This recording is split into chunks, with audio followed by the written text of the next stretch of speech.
हमारे शरीर का पीएच लेवल और हमारे खून का पीएच लेवल अगर सही है तभी हमारा शरीर ठीक से काम कर पाता है। अगर हमारे शरीर का और हमारे खून का पीएच लेवल ऊपर हो जाए या नीचे हो जाए तो हमारा शरीर ठीक से काम नहीं कर पाता और हमें बहुत सारी बीमारियां भी लग जाती हैं। सबसे पहले बात करते हैं कि हमारे खून का पीएच लेवल कितना होता है। एक जो हेल्दी व्यक्ति है उसके खून का जो नॉर्मल पीएच लेवल है वो 7.35 से लेकर 7.45 के बीच में होता है। ये पीएच लेवल हल्का सा क्षारीय होता है यानी एल्कलाइन होता है। हमारा जो शरीर है वो इस पीएच लेवल को मेंटेन करने के लिए, बनाए रखने के लिए बहुत सारी जो जटिल क्रियाएं होती हैं उनका उपयोग करता है। अगर हमारा पीएच लेवल इस रेंज से थोड़ा सा भी ऊपर नीचे हो जाए तो फिर गंभीर स्वास्थ्य समस्याएं पैदा हो सकती हैं। अगर हमारे खून का पीएच लेवल 7.35 से नीचे चला जाता है तो इस स्थिति को एसिडोसिस यानी अम्लता कहते हैं। इसके विपरीत अगर हमारे खून का पीएच लेवल 7.45 से ऊपर चला जाता है तो इस स्थिति को अल्कलोसिस यानी क्षारीयता कहते हैं।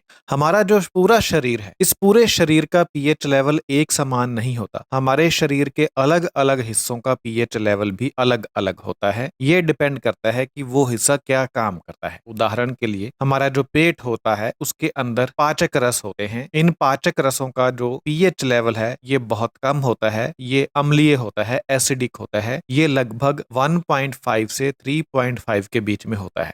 ऐसा इसलिए है क्योंकि ये जो एसिडिक लेवल है ये भोजन को पचाने में मदद करता है और भोजन के साथ जो हानिकारक जीवाणु हमारे पेट में चले जाते हैं उन्हें मारने में मदद करता है। हमारी जो त्वचा होती है उसका जो पीएच लेवल होता है वो भी अम्लीय होता है, लेकिन ये 4.5 से लेकर 6.5 के बीच में होता है। ये लेवल त्वचा को रोगाणुओं से बचाता है। इसी प्रकार हमारा जो सलाइवा होता है, हमारे मुंह के अंदर जो लार होती है, उसका जो पीएच लेवल होता है वो 6.5 से लेकर 7.5 के बीच में होता है। हमारा जो यूरिन होता है, जो मूत्र होता है, उसका पीएच लेवल 4.6 से लेकर 8 पॉइंट के बीच में होता है। संक्षेप में अगर हम बात करें तो अगर हम हेल्दी रहना चाहते हैं, हम चाहते हैं कि हमारी सेहत बिल्कुल सही रहे, कोई बीमारी ना लगे, तो शरीर का जो पीएच लेवल है वो 7.35 से लेकर 7.45 के बीच में रहना बहुत जरूरी है। और हमारे शरीर के जो दूसरे भाग होते हैं उनका पीएच लेवल कार्य के अनुसार अलग अलग होता है। बहुत बहुत धन्यवाद।